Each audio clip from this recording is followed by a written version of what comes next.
Live. Oh, look at there. Hey, look, it's Gomez and Morticia. I can see them on the chat.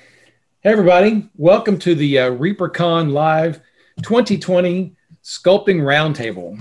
I am joined by a variety of talented people. Bobby Jackson, Christine Van Patten, Jason Wiebe, Andy Pieper, Gene Van Horne, Chris Lewis. And you can't see him, but that's Bob and Julie in the bottom right corner of your screen. Say hello, everyone. Just give us a wave. Hello, everyone. Hello. I'm Ron Hawkins. Waving. I'm gonna be your. We're waving. The Bob and Julie are waving. Yeah, we're waving. You, I don't know if it's an actual wave, but we'll take your word for it. Well, they're waving something. Waving something. So I'm Ron Hawkins. I'm going to be your moderator and host tonight. Your co-host actually, because Jason Wiebe has been the one who actually has been really pushing to get this panel put up on ReaperCon this year. So, Jason, thanks for putting all the pieces together. I wanted to hear everybody else's secrets because I'm frankly in kind of a flat spot. So I need a little inspiration. Well, let's see what we can do for us. Any old port in a storm. Brilliant move, Wiebe. Everybody take pity on Wiebe, and maybe we'll give him a pity selfie next year for ReaperCon. Yeah. Line forms to the left. I got dibs on the first pity selfie. Yep. Trust me, you're first, Bobby. Give it to Jackson. All right. So what we're going to do is we're going to start. We're going to go around, and I just want you guys to introduce yourselves and basically just tell us how you got your start in art in general. Not we're not getting into sculpting just yet, but it's what's your background in art? If you have a degree, and if you just like to draw and stuff like that. So, Bobby, since you're in the top left corner, we'll just start with you and work our way around. Why are you starting with me? Okay. Art in general. Yeah, you're Bobby Jackson, right? Yeah. I always liked to draw as a kid, and I was a little artsy little nerd with asthma. You know, couldn't play ball with the big kids last picked, that sort of thing. Right. So I cultivated my art skills in order to fit into with the other children. And then I discovered abstract expressionism, and my fandom for art declined precipitously. And that's my art background. Do you have a degree in art or anything like that? Yeah, I do. It's kind of a joke. Why are you laughing? Are you mocking me? It's not a joke. It's a degree from where? David Lipscomb, which is essentially a little Christian business school in Nashville. They had a tiny art department in the basement of one of the dorms that consisted of pretty much me. And but I was really majoring in ROTC and planned to go into the Army. Right. So I was. This is weird. All my little art friends thought I was a Nazi, and all my little Army friends thought I was some sort of fruitcake. So that's my art background. Okay. Well, that's great. That's a great story, Bobby. Yeah. All right. Well, we'll come back to you in a moment. Christine, we'll go to you next. Introduce yourself and tell us how you got into art just in general. So I'm Christine Van Patten. I grew up with a crayon in my hand. I was drawing since I was like 5. I always knew what I was going to do. I went to all the art classes I could get to until college, and then I majored in fine art, studio fine art, with a minor in art history. And then in my very last year of art school, I took a sculpting class with the dean of my school, UTSA in San Antonio.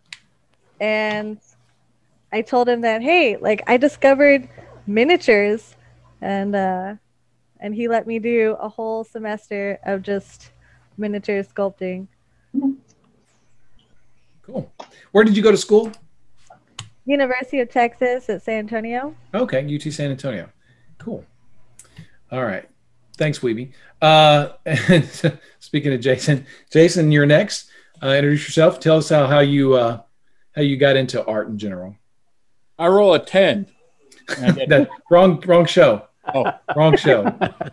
Well, I'm Jason Wiebe. my background in art, it sounds very similar. I did a lot of carving when I was a kid, antlers and bones and wood. And I went into college, and one of my majors was art and architecture.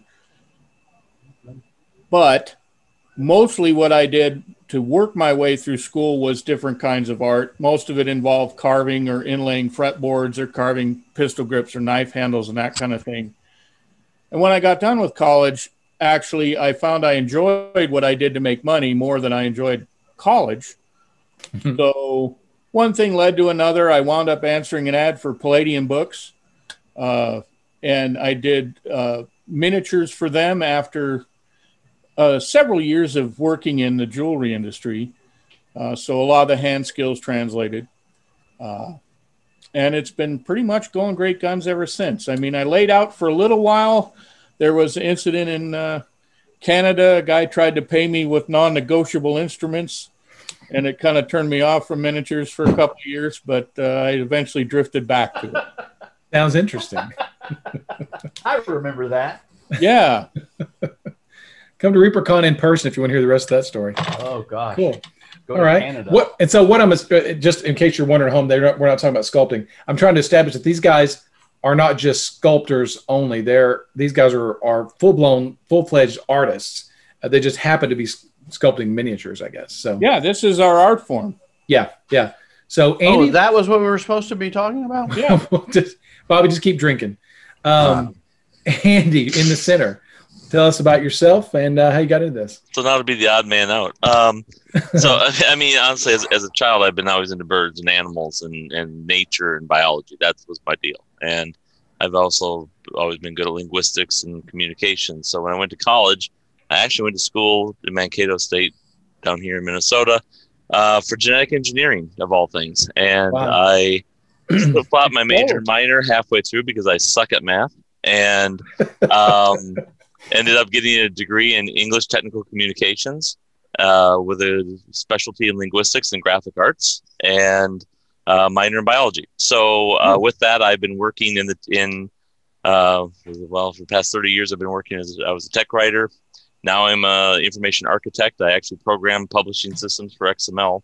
So that's the boring stuff. The art was Reaper. I'm Reaper grown. When I was about 20-something, young 21 or so, I got my first credit card and I wanted to use it. We went to the game store and my buddy picked up it was actually a wyvern miniature. I think it was Ralph Parth at the time, and he goes, "Hey, get this." So I got that, and I had an art class from a graphic art major. I had some Liquitex acrylics, and I started painting. And I really got into Reaper from the very early days. I got a bunch of 90 from back when you guys were very young in the 90s. Mm-hmm. I was, on the first day you opened up the forums, I was number 11 to sign up. And I've been with Reaper forums ever since. Anne taught me to highlight. I got into really painting. I started doing a lot more show painting and that stuff toward the end of the 2000s. And one day I'm like, well, I really want to know if I could sculpt something, because I was starting to sculpt more on the bases.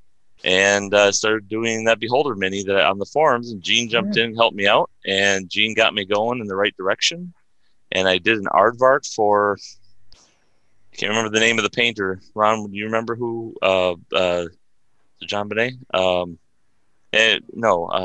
It's on my tongue. But anyway, you saw the Aardvark when I sent it to him down there at the Reaper shop, and liked it. And that was my first miniature for Reaper, and I've been sculpting ever since. So that was 10 years ago. So yeah, this is my 10th anniversary of sculpting, and got into ZBrush last year. So fantastic. Happy anniversary. So Gene, that's a good segue. Lean to you. You're the one who got My fault? Andy. Dang. Yeah, it's your turn. I'm your fault. Okay. So Gene, tell us a little bit about your background in art. Introduce yourself. How did you get into art? I'm Gene Van Horne, and I did art as a kid. You know, I love to draw. In fact, I think the thing that pushed me was my How to Draw Comics the Marvel Way. I got that for Christmas one year when I was a little kid, and you know, I just drew and drew and drew. And then I started taking art lessons in the summer. We had this like art art school thing. I don't know. So all summer I was taking art classes, and then that transitioned into figure drawing classes when I was very young. I think I was 12 when I started taking my first figure drawing classes. My mom came with me and whatever, but Cool, Mom. did it through high school and got into a technical art school for commercial art. I wanted to learn how to airbrush, really. And that was kind of when computers were starting to take over. So it was the last year they offered airbrush, and I learned how to use the airbrush, and then went off completely on a tangent when it got into computers. And after I got burned out with computers, I'm like, I need to get back into art. And so I was working in an art store, and that all transitioned into the miniature side of things. But you don't want to hear the miniature side of things yet, right? Not yet. Not yet. So anyway, I've been doing art all my life. Love it. Can't imagine life without it. Yeah. Okay, cool. Yeah. All right. Chris, how about you? Let's hear from you. Introduce yourself. Well, before I get started, I want to say that yesterday, people kept telling me that Andy Pieper was not a painter, but I knew better. So, Andy. Thank you. I'm Chris Lewis, and I think my story is a little bit different because when I was young, I wanted to be a sound engineer. My dad was a musician, so I grew up around musicians, constantly going to concerts and stuff. But in junior high, then I wanted to be a programmer, and then something very strange happened. I don't know why it didn't happen earlier, but I discovered comic books in my last year of junior high. And from then on, it was just drawing, illustration. I wanted to do comic books. And when I got out of high school, my mom got me my first professional gig, strangely enough. She ran into this guy in Kinko's who was inking comic books named Art T. Bear. Wow. And he was looking for an assistant, and my mom, of course, pushed me right into it. Thanks, Mom. Yeah. Another good mom. And so I did that for a number of years until the comic book industry crashed. And then it was upside down. But as far as my education went, I studied a little bit at the Art Center College of Design in Pasadena, where I studied industrial design and figure drawing. And then in the local college, I also studied graphic production, digital animation, and advertising. Oh, that killed me. There's nothing more soul-sucking to an artist than advertising. I agree. Interesting. So then I got into game illustration. So I did work for games like Battletech, Shadowrun. But eventually I met this guy named John Walker, and everything changed. And Never he heard said, of him. I got this software. And he hands it over and he says, learn it. And that was my start in digital sculpting back in 1999, I think. Wow. And we were producing cabs, digitally printing them in wax, converting those into silver using investment casting. And from there, it just transitioned. And that's what it is. And that's what it is. Okay, cool. All right. And Gomez and Morticia. We'll start with Morticia. Julie, introduce yourself, and let's talk about how you got into art. Uh-oh. Hear the springs. Transformers. Hey, Justin. Hi, I'm Julie Guthrie. Okay, there she is. I got into sculpting in the Stone Age. 38 years ago, I started working full-time. Let's see. Went to college for a science with a minor in art, came to the attention of an anonymous patron of the arts who said if I went to art school, they would pay my way. So I did.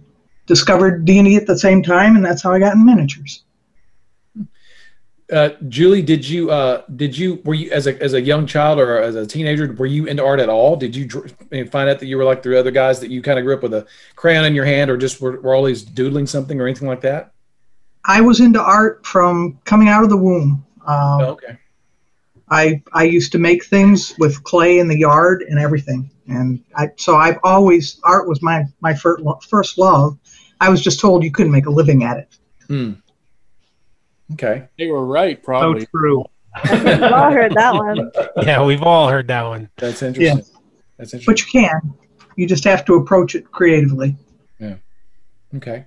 And Bob, let's hear about introduce yourself and let's talk about what you did to get into art. Well, I'm Bob Rodolfi, and I got into it totally by accident, actually on a dare. I had always liked drawing, never really did much sculpting, never even took art past 8th grade.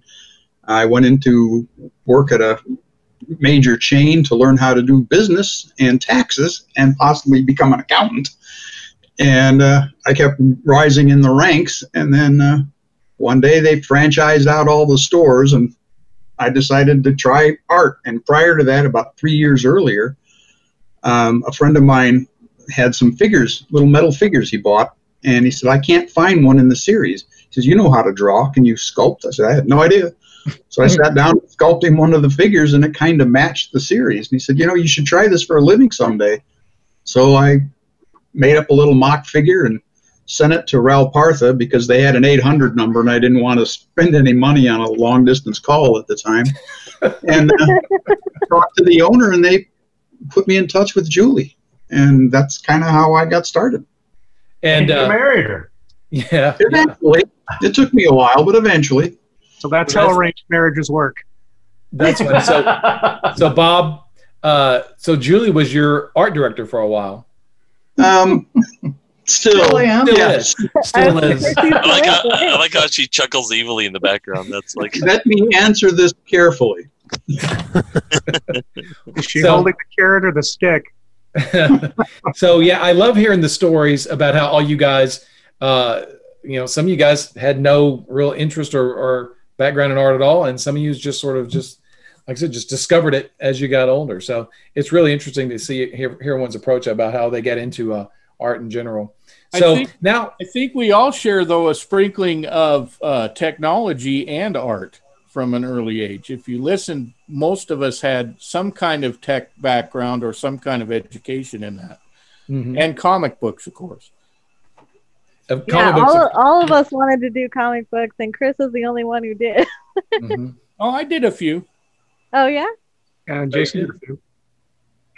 I guess I really was never into comic books, but I was into the Get him art off the panel. D&D. No, D&D, the old, just the old D&D books, and I could stare at those monsters. I mean, I could care less about the characters. I was a monster guy. I mean, it's like I was drawing dragons I was 11 years old when I got my first D&D book, and I think I drew everything out of that monster manual myself at least 10 times. I mean, I loved the monster manual and coming up with my own concepts. I would come up with my own monsters, my own creatures, and I was a big reader, so I would draw all the characters, all the cool stuff that was in books that I would read about and stuff, So yeah, I think that's another thing. Every one of us can draw. I think it's another thing is all of you guys have a background in role playing, right? Oh yeah, since I was 7. Yeah, you'll have to. I don't have any comic book, not much comic book interest either. I got into the 3D stuff because I was a Ray Harryhausen fanatic. Oh yeah. I think we all tend to probably like. Did y'all like monsters and horror movies and all kinds of stuff like that? Land all of the things Giants. you weren't supposed to like. Yeah. I was trying to do a stop motion film, Bobby. Yeah, I did. I did a lot of it. I used to go around to the garage sales shopping for those little wind-up 8mm cameras when I was a kid, and then tap the trigger to just fire off 2 or 3 frames and do little claymation. I've got the little films around here somewhere. That's cool. And how many of you guys had backgrounds in like the Aurora monster model kits or ship model building in general? I had a ton of had all the original releases. I did mostly. I have no idea what that means. I did a lot of model rocketry and airplanes, but okay. I wasn't really much into the plastic stuff. I did have early on a friend of mine give me a box of miniatures from the late 70s, early 80s, and one of them, I think it's Julie's. It was a white dragon with a big fan crest on the head from an early grenadier from the Dragon Lord's line. I don't think so. I think that's one of the other guys. Okay. Anyway, that one always inspired me, and I love that one. So when I've never painted, I still have it somewhere in here, but it's lead, so I put it away when the kids were little and have since lost it. All right. So now we kind of established our geek interests, and so now let's sort of segue into miniatures specifically and how you got into obviously fantasy role playing and stuff like that can lead to miniatures, but actually when you first tried to start sculpting miniatures in general. So Bobby, what about you? Well, miniatures are always for me, miniatures are always bigger than just art. I'm a miniatures guy, much less of an art guy. I discovered miniatures the summer of my 6th grade, the same year that Star Wars came out, and I discovered they were old Heritage Max Car figures, and I just became a toy soldier nut. And you got bit. I got bit. I got bit by the toy soldier thing, and it kind of eclipsed everything. So all of the other, everything else is peripheral to that. I discovered Dungeons and Dragons that year. The old, there were none of the advanced stuff. It was just D&D back then. And I fell in with these grown-ups. I was a kid. I fell in with these grown-ups. To make a long and tedious story short and less tedious, they were a bunch of these Navy guys who were playing D&D on Sundays in this little community room at the mall. And my mother would drop me off at the mall. I had a good mother too, still do. And I'd go play with these grown-ups, play D&D. And they all had miniatures and then I got bit, and it's been downhill ever since. What about the sculpting part? That happened later when I was a grown-up. I was doing conversions because I am an artsy guy, and my conversions got to be more and more elaborate. And my friend said, you're kind of stupid. Why are you wasting time with the basic figure? You should just use conversions. There's hardly any of the original figure left. I thought, oh yeah, you're right. So, and then I I didn't know what I was doing, and there was no way to find out. This was before the internet. There was really no way to find out anything. You had to send off a self-addressed stamped envelope to some nerd who would send you a typewritten page of nonsense. And so I was sculpting in Milliput because I had read somewhere that they used epoxy putty. And this was 1995, I guess. I flew up to Milwaukee to Gen Con with 3 little Milliput figures that I had made and walked around the dealer's room saying, oh, look what I can do. Look what I can do. And that was where it started. Who gave you your break? Well, let's do the polite version of the story. Actually, I sold 2 of those figures at the show, and then I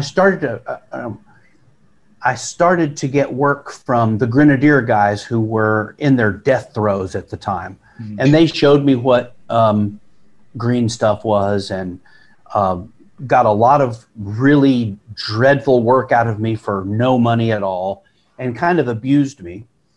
And then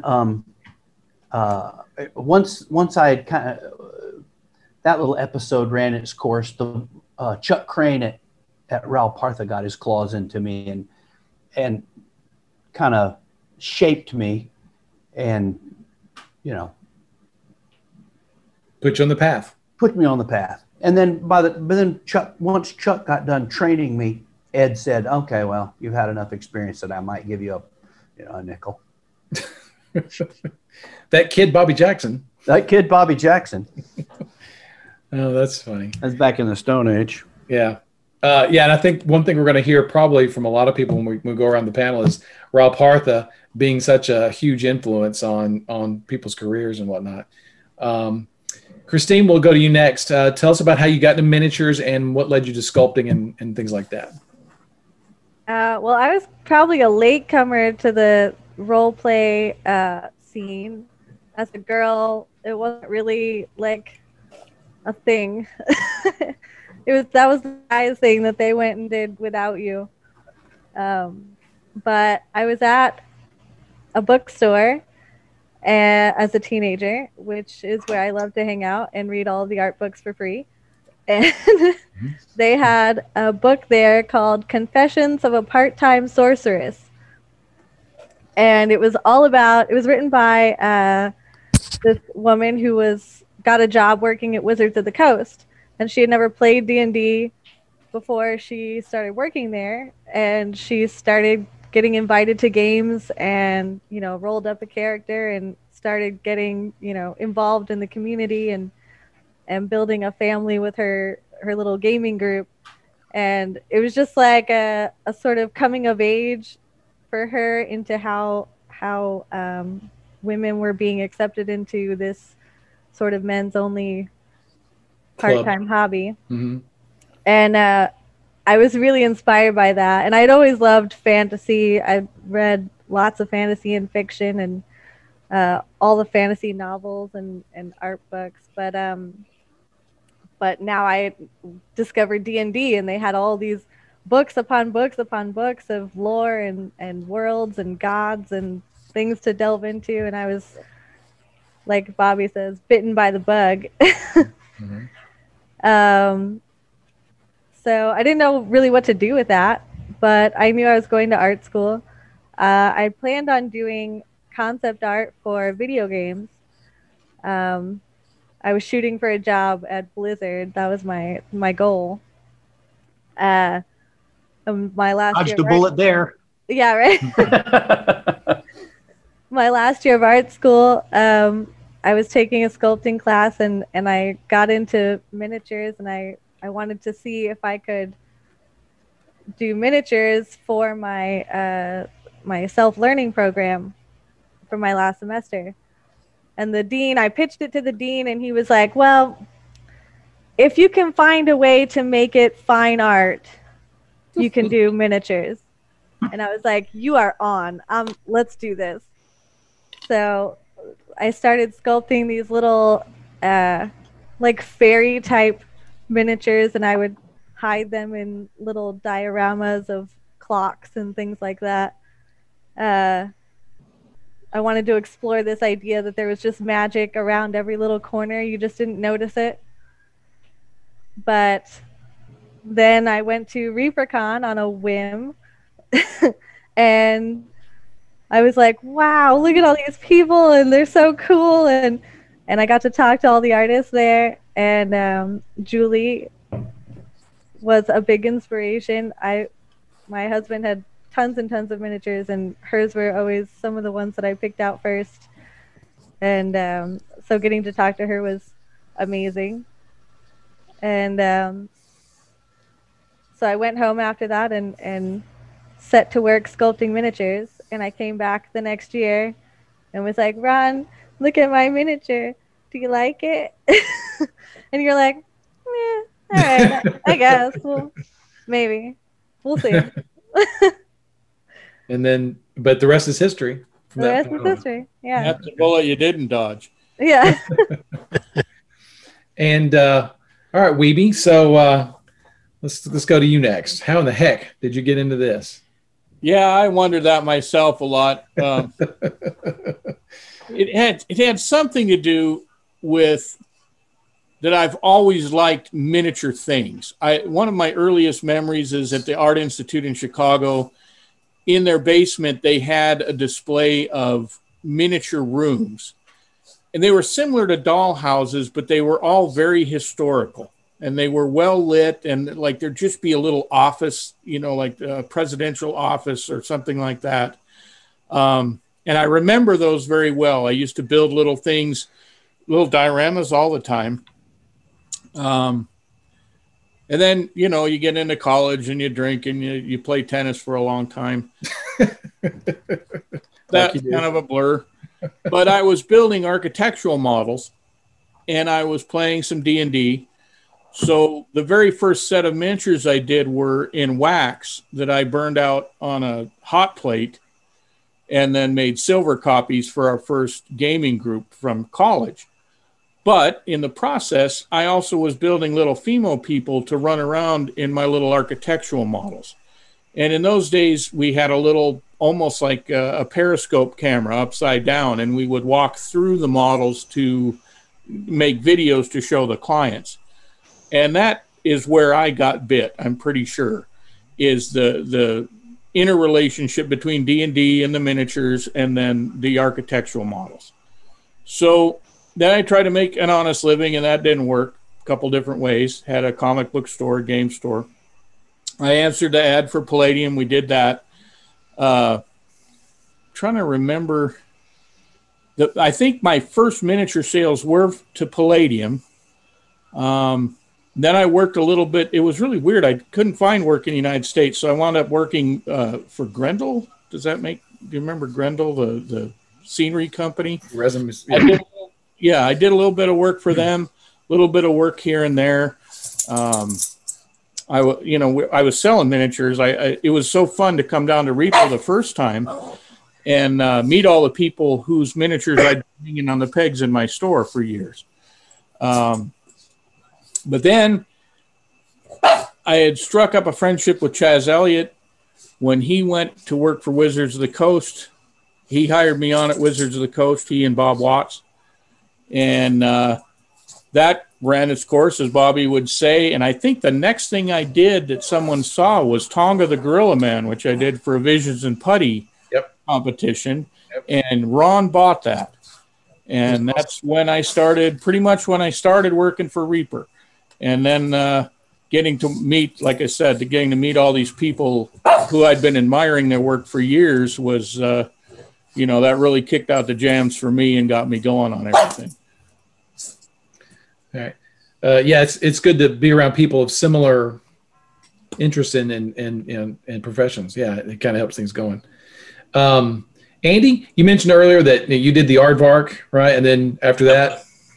So, after that, I came to ReaperCon the next year. So after the Aardvark, you had told me that, you wouldn't be able to release the Aardvark on its own. You were going to need to wait till somebody else did some more animals and put them in a pack together. And as soon as we hung up the phone, I was like, I'll be damned if I'm going to have my first miniature be Various. So I went back and started slamming out, I forget what was it, the warthog and the kangaroo and koala and then the vulture from hell that was horrible, and the pig wolves. My big failure was that wolf that looked more like a pig, but that was really bad. I'm still amazed that you actually took that. At least you only had one. It was a pity. It was a pity buy. It really was. I mean, that was. I look back at that. I actually show that to my students. Say, see. this sucked. I too sucked. Still do sometimes. Anyway, so that, and I came to ReaperCon that first year. That was right after I did the Wyvern and my first human. I had to prove that I could do a human, so I did that Coraline Thaddington, which I didn't know what her name was. I didn't either. That was Adrian named her, I guess. So I get to ReaperCon and I'm sitting there setting up, but I wasn't an artist yet, so I was just setting up outside. And Gene's like, "Hey, you don't belong on that side." So I'm like, "What?" Gene again. And so Gene pulls me over, and Bobby pulls me over, and they kind of like split apart, and they set me between the two of them on the corner. And I just remember that entire con. It's like, I'm not, because I'm still a fanboy at this point, right? I'm total. Like Reaper fanboy. I mean, I had painted only Reaper at that point. I owned all the MSPs. I was in the forums and all that. And this is my first ReaperCon.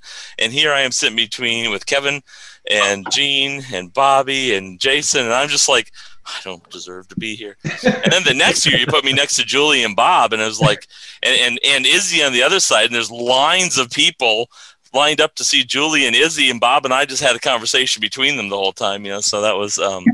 But so I've been coming to ReaperCon ever since. I like sculpting critters. I really do. I got known for my dogs and my animals, and Dark Sword took me on as their dog sculptor, so I do a line of dogs. We're doing most of the breeds of dogs for Dark Sword, and for Reaper, you guys, I kind of fill in for Jason when you're over swamped, and help out with critters. So, cool. Yeah.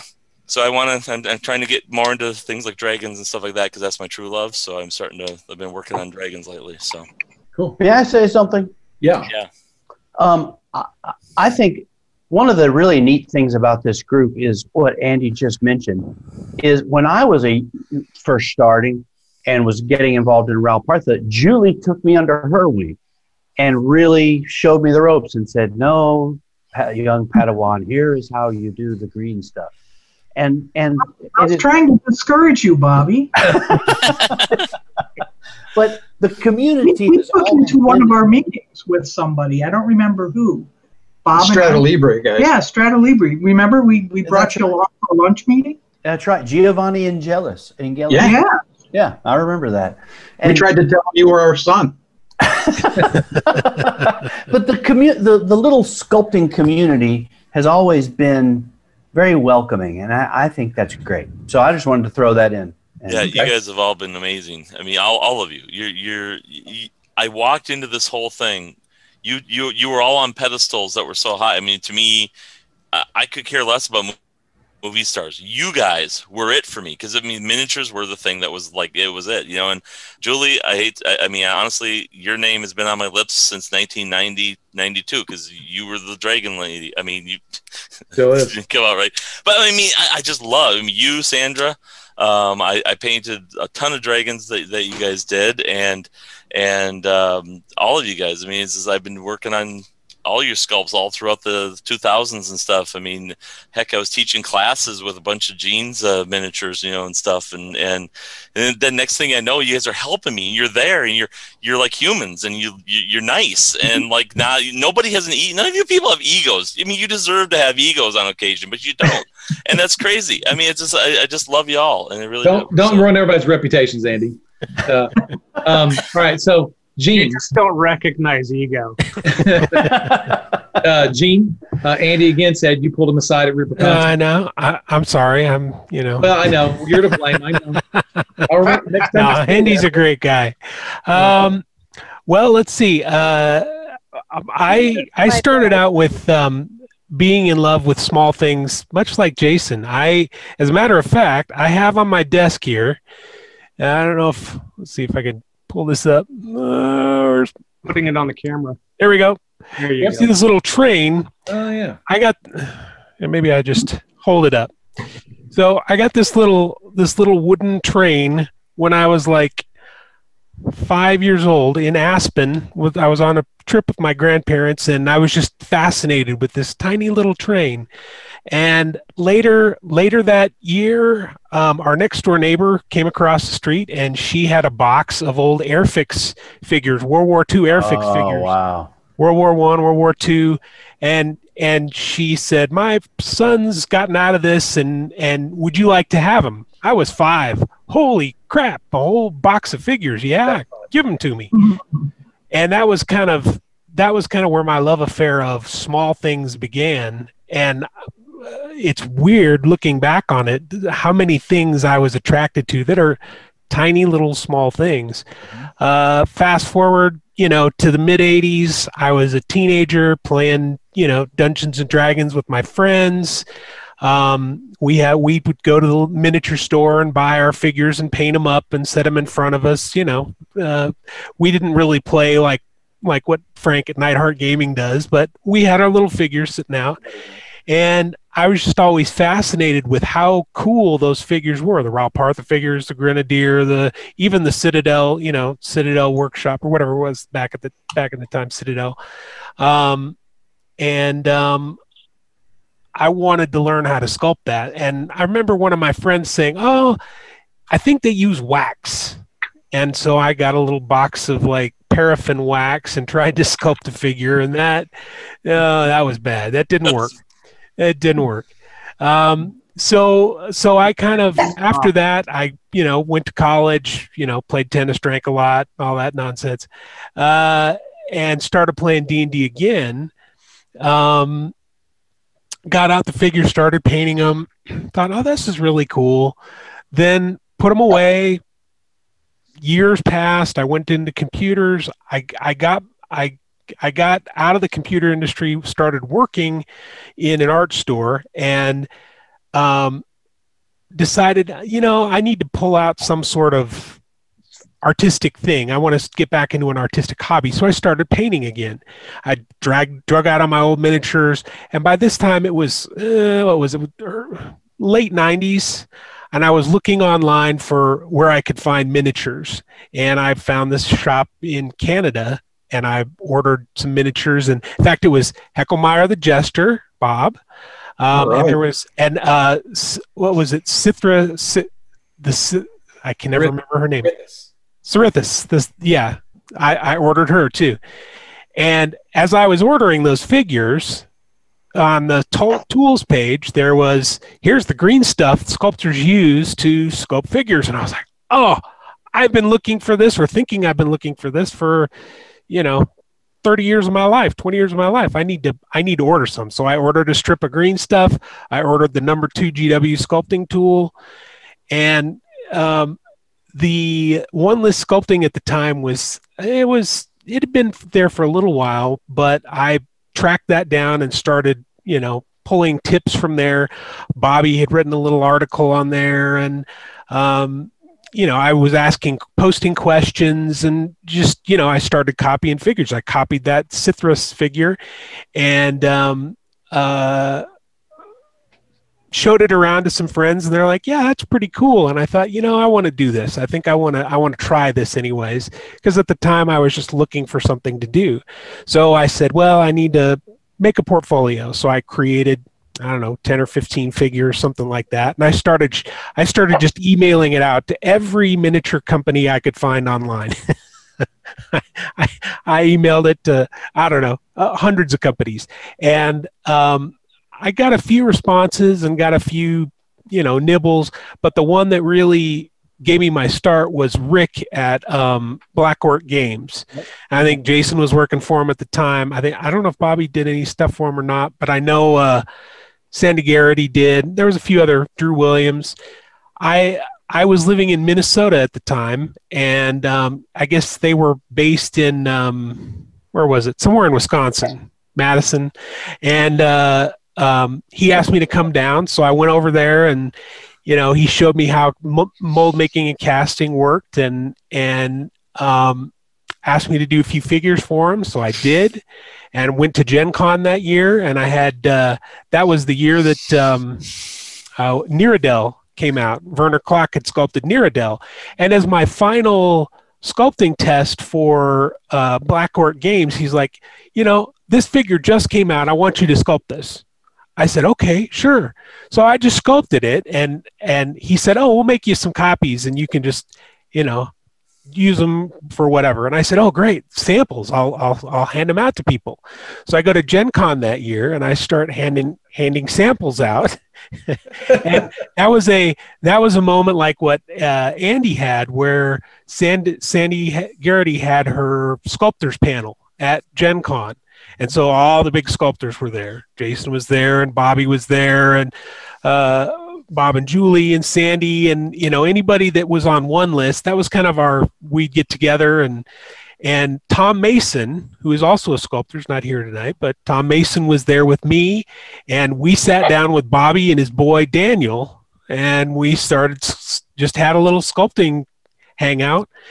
And I remember you were there, Ron, and I met you there, and we were talking, and I showed you my figures for Black Orc, and at the time you were kind of like, yeah, well, keep working at it, we'll see. And then I sent you something, I don't remember, I sent you something or something. You said, hey, we're having a get together in October. If you want to come down, all the sculptors are going to be here, and you can come hang out if you can figure out a way to get down. I said, oh, I'm there.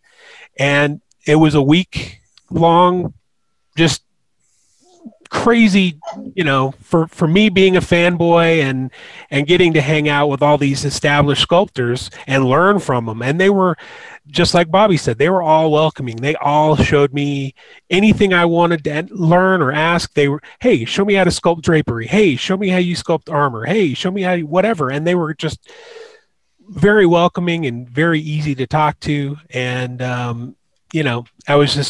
I felt at home right away. And those days I felt that way ever since. Very, very immersive.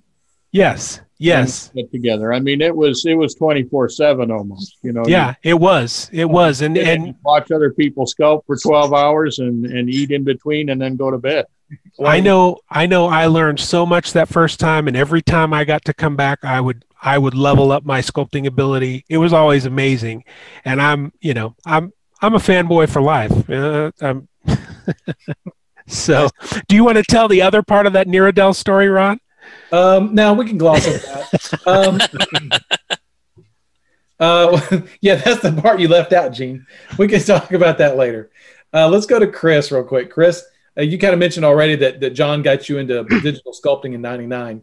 From the miniatures connection part, I guess it's time to inject a little bit of controversy here because when I started playing role-playing games, I was 7.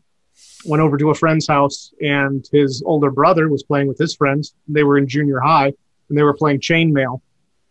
And I was glued to that table, just listening to them talk. Goblins. I mean, I was there. Yeah. So they were kind enough to let me join in. I'm not sure exactly why. Maybe I was entertaining, I suppose. But there were no miniatures. We were all poor, so we played without miniatures. I didn't even know that was a thing until I was in high school. And I saw a table with miniatures, and I'm going, what do you need those for? Bite your tongue, Chris. So I never had that connection with miniatures. But I started drawing. Later, I started drawing for games and BattleTech, and I had an industrial design background. So I was drawing machinery and designing, and I started designing mechs. So I started to work hand in hand with Iron Wind Metals, designing mechs. There was one of the TROs, which was Project Phoenix, where we redesigned all the Harmony Gold mecha. And so we designed legal variants of those, essentially.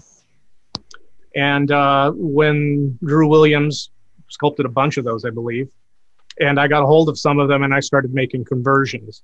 And one of the things I did was I turned the Phoenix Hawk into a Veritech. So technically, yes, I did do hand sculpting at one time. That one time. At one time. That one time. That's the BattleTech Drew Williams, not the. Yes, the BattleTech Drew Williams. Sorry, yeah, there's two Drew Williams, not the artiste. Drew Williams. Yeah, waiting. Not the Jabberwocky Drew Williams. So that was really my first connection with miniatures themselves, and of course, John forced the software on me, and I designed some miniatures for first Cry Havoc, and then Rogue Legion, and Cav. And so technically some of that was Reaper. Most of it was not. So I'd say technically Iron Wind was the first one that I did any real work for, and then John and Reaper in very short order. Cool. What was the program you used back then for those early ones? Rhino 3D. NURBS modeling. My goodness, that was a bear to learn. So it goes. Ooh. All right. So you have my pity. Do I get the pity Sophie now? Yeah, you get the pity Sophie now. All right, Bob and Julie. So we'll go to you guys now. So Julie, again, you mentioned that you were into D&D and things like that, but as far as actually getting into miniatures themselves, how did that happen? I was in college. They were playing this game in the dorm rec room, and it was RPG. I think it was RuneQuest. And that was my introduction to gaming. And I never played with miniatures through my gaming career. None of the people I knew played. They just put dice out for, this is where I'm standing, this is where they stand. But I went to a convention and saw Ral Partha and Rapham were there. And got to talk to Tom Meyer and say, well, how do you make these things? Because I was in jewelry class and I'd made a few out of lost wax. And they showed me the putty and showed me some greens. And I thought, wow, this is a really good fit. Because like Jason, and Gene, I always liked little things too. So it just seemed like a really good fit. The next year I went back again with some handmade stuff, and Ralph Partha said, boy, when you get out of school, why don't you come see us? And so I went down, and they needed a third sculptor at the time, and I got hired right away. So they basically paid for my apprenticeship. I got to learn a few things from Tom and Dennis Mize, but mostly it was just looking at their greens. They'd say, we won't tell you much. Here's what we've done. But poking through their original greens was a real eye-opener. Wow. And so I really just fell in. It was a wonderful introduction to miniatures. Making little monsters for a living. How bad is that? Yeah, no kidding. Can you imagine starting a company with Tom Meyer, Dennis Mize, and Julie Guthrie as your first sculptors? It's like a perfect storm. Amazing. Just amazing. Bob, how about you? Well, you kind of mentioned it earlier, but you can go back. Yeah, I never really did any miniatures early on. I sent one to Ralph Partha that Julie still has a copy of. It's her blackmail piece. It's the first figure I ever sculpted. And then I had a small set of figures that I did kind of as a boutique line, just goofing around while I was still working at my other job, because I hooked up with a local pewter company that wanted me to do some things for them. So I made some little figures and had them make me molds and cast them so I could see how the process worked firsthand. And I stopped doing that and caught under the radar of a model kit company. And my first real big project was model kits for the movie Aliens. I had no idea how to sculpt. I had to audition by sending pictures of actors out of magazines and sculpting their likenesses, because they said, well, we got a movie project and you got to do likenesses. These are like the first half dozen figures I had ever done.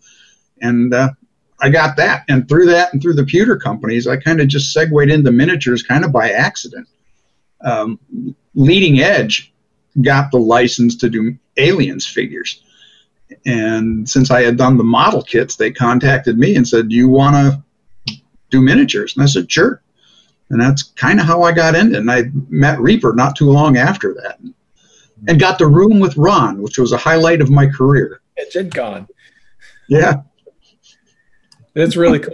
It's really cool to hear all y'all's stories, because there's a lot of similarities, a lot of similar threads that go through here. You know, Gen Con and Ralph Partha and the same people and whatnot. So, do any of us have a sketchbook over 8 by 5 inches?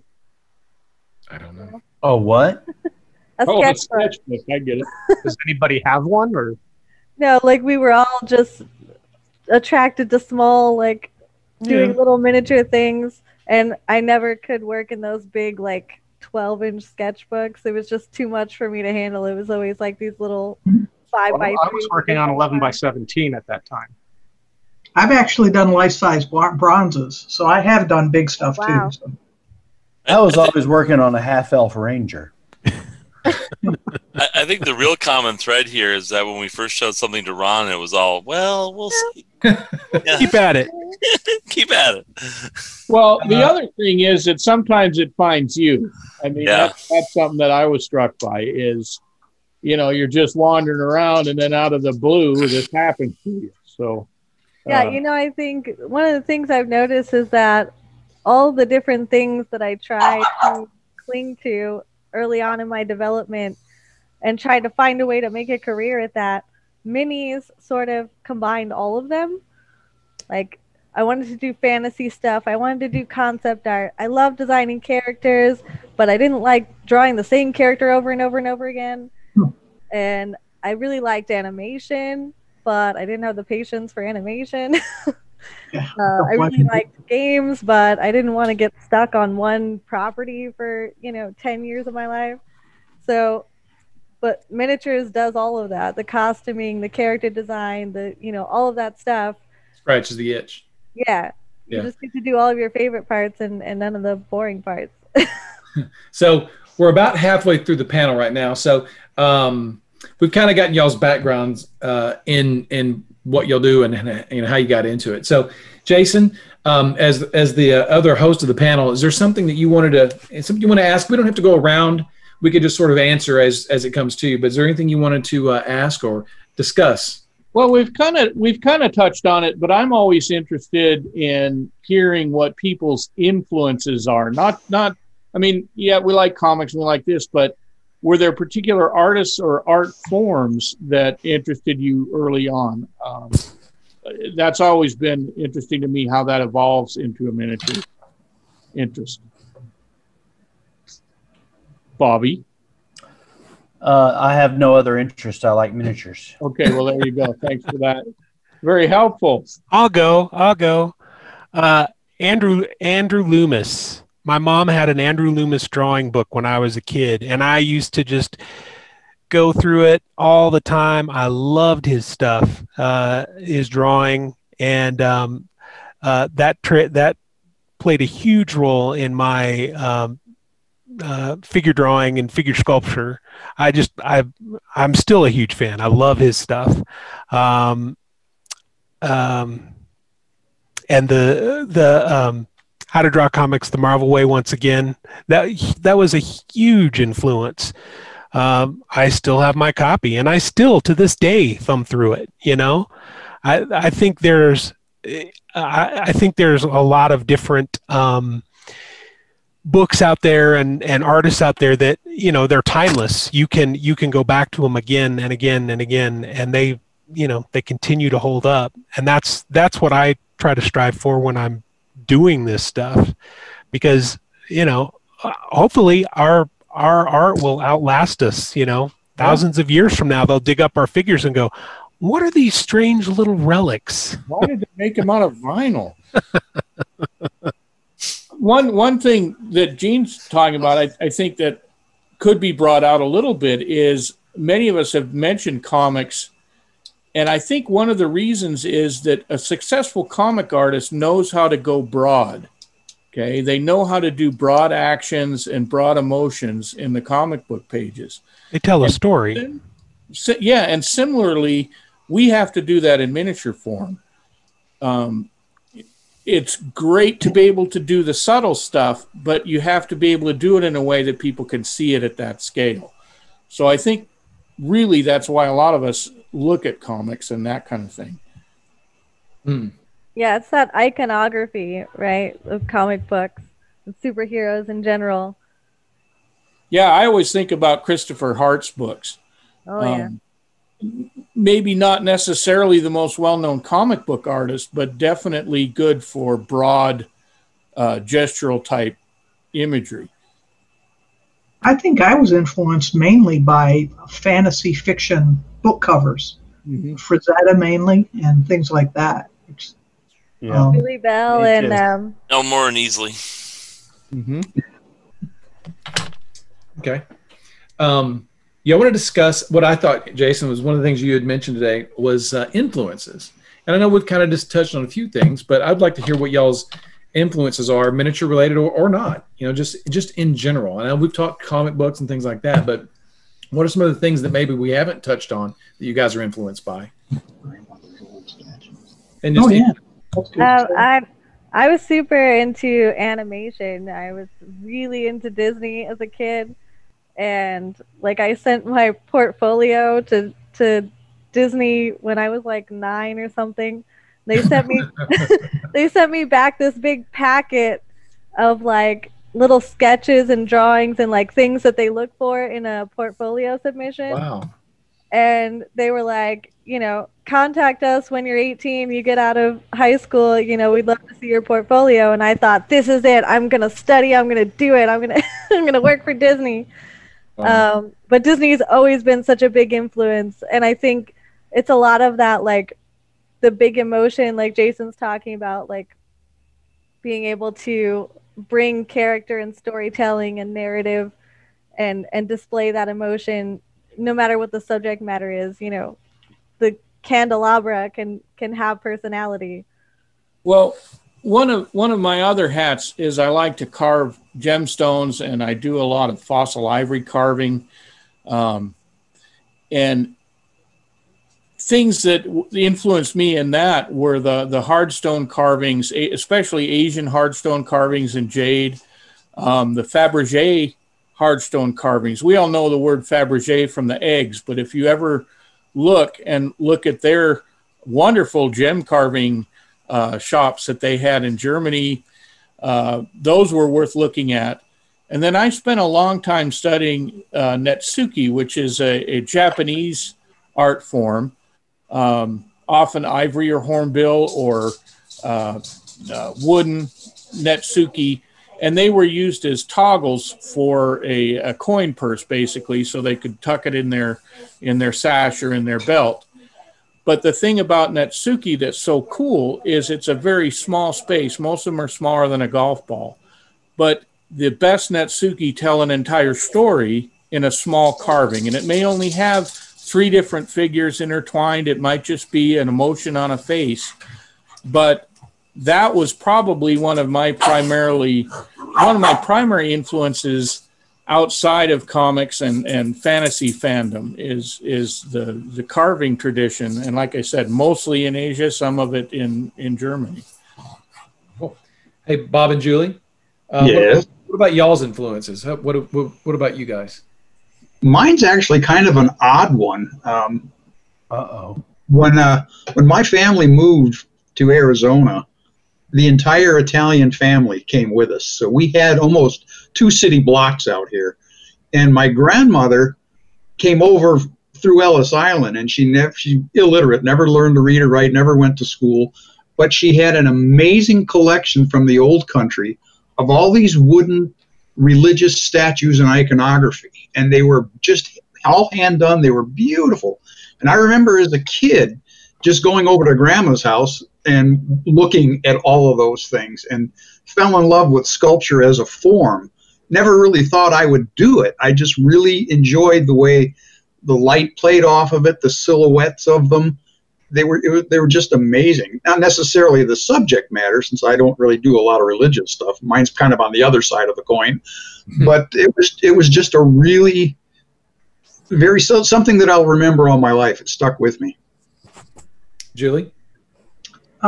Maybe like Greek Western sculptures. A lot of sculpture, mainly a lot of animal type things, more than human. But there's something about stone and wood and bronze that I was just absolutely in love with. That's cool. So I'm not a sculptor, but when I was a kid, but I had the same interest as you guys. Things that were small, tiny things like that. Like when I was a kid, I remember at Christmas time getting under the tree and playing with the manger set or the nativity set, just playing with all those figures. You know, that was just kind of a fun thing to do. You know, watching Land of the Giants on TV, Dr. Shrinker, Sid and Marty Krofft. You know, things that would just get shrunken down, and you know, Ant-Man from the comic books. That stuff just fascinated me as a kid. Yeah. It was just crazy. Gene mentioned Airfix figures. They were big for me when I was a kid. Mm-hmm. They were big. I would have, I don't know how many gazillions of Airfix. I was so little, I would play with them in the bathtub, and they would go down the drain. You know, they were tiny too. They were little. They're not very big. 1/72 scale. Yeah, teeny tiny. Guys. Yeah. Did you guys ever play with plastic, like toy soldiers and things like that? Yep. Oh, absolutely. Yeah. Do Barbies count? No. Sure. Absolutely, they count. Sure. I was wondering, I'm going to say Ron, no, they don't count. All right. They don't count for Bobby. Ron, you asked us about our art background, our professional background, but as an art director, what is your background in art? Nothing. Zero. Nothing. No. Absolutely nothing. Hanging around you guys. Y'all rub off on me, and that's all I've got. Trial by fire. Well, you pick up fast. You know what? I just let you guys do the hard work, and I just sit back and go, yep, pretty good. So you guys do all the hard work. Ron likes to pretend he's not a nerd, but we know. Oh, we know. I have no talent, but I am a nerd. Big nerd. Big nerd. So, Jason, one of the other things you were asking about earlier was philosophy or things like that. Is there something you want to expound upon when you were talking about that? Anything else you want to ask about? One of the things that a lot of us, we might share, but I've also noticed quite a few differences is in our creative process. There you go. I've always been able to visualize something in my head and make whatever material I was working with conform to that vision. Now, there's other people that will start something and just let it organically grow all the way through the process. And I was just curious what other people's, the way they approach a sculpture. Let's start with a sculpture that doesn't rely on concept art, unless it's your concept art. I guess that's me. Sure. Okay. Well, I don't start with concept art most of the time. I just start with a concept. And I gather the resources that put me in that frame of mind. What does this want to portray? When it comes to influences, for me, there were two aspects. These weren't conscious. These were things that I was just drawn to when I was younger. The first comic book I ever bought with my own money was Frank Miller's Ronin. And why I would buy that instead of Superman or Batman or any of the other wonderful pieces of art out there, I have no idea. But I was drawn to this odd style. So anything that Frank Miller did after that, I was going to buy. It came down to the portrayal of an idea. It's that philosophical idea, or portraying an emotion, portraying an action. It's about storytelling. So that's what I start with. What is the story? And that gives me the arc of what the sculpture is supposed to be. That from that comes the emotion that you want to portray. The details give you the world that it lives in. And the final execution is the story itself. And if I can put all three of those things together, then I've done my job. That's great. Yeah, I think I'm very similar in that respect. I think about the concept or the idea first, or there'll be something that I see that sparks an idea, and then I think about, like, what do I have to say about that? Like, what, as an artist, what do I want to bring to that conversation? Do I have anything to add to that? What's being discussed, or how do I feel that is currently being represented right now? And then I sort of build from there, right? Like, what do I want to say about this? How can I say that? What is the most effective way to communicate to the broadest, variety of audiences? That's interesting. How about you, Gene? I was going to say, I think I'm the odd man out. I have a whoa, did we just lose Andy? Lost Andy. Oh. And Chris. Okay. There he Moved. I still see Chris. And so it goes. Oh, he'll be back. Hey, Andy. I'm the odd man out. I have aphantasia, so I can't visualize actual images in my mind's eye. It's something I recently discovered within the last couple of years. But my process is, if I don't have a piece of art, I go and look at as many other things, and I kind of Frankenshop things together. Ooh, I like that little detail. I like that little bit. I try to Welcome back. Put them all together. Internet went down. We were wondering. We thought maybe you had fallen asleep or something. No, my internet just gone. Gone. Well, glad to have you back.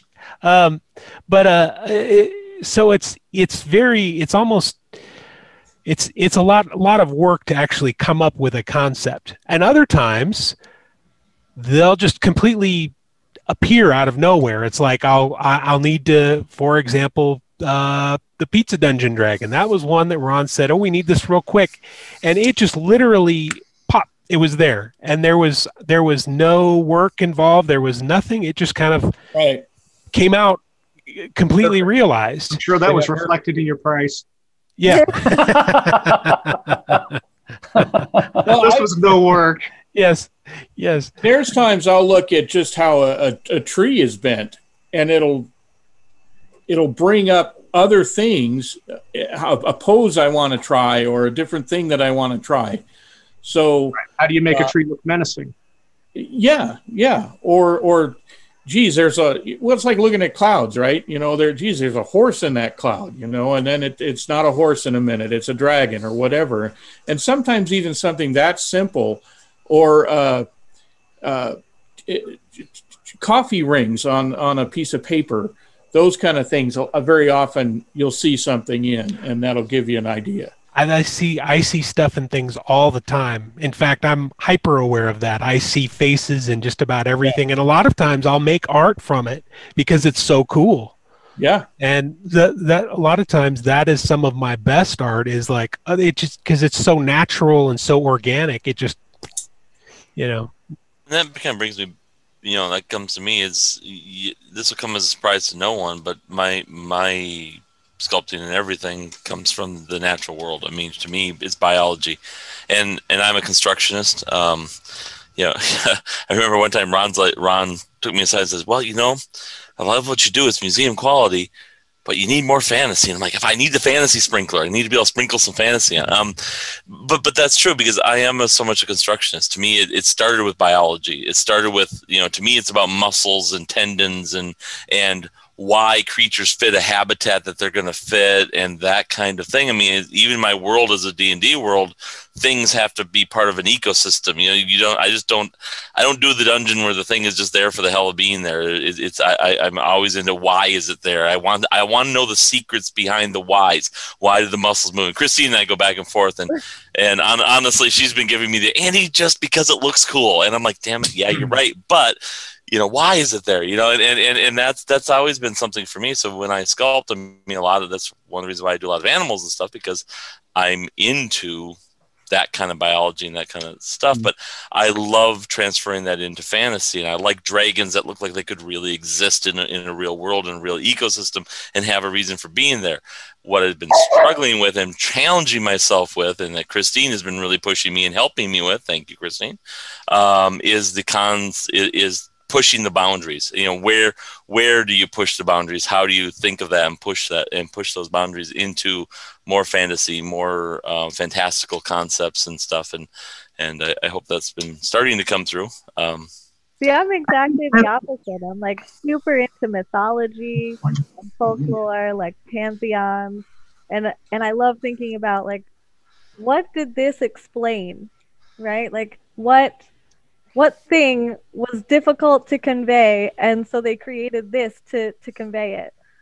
And so yeah, so a lot of my work, I think, is based in like mythological concepts being explored. Go ahead.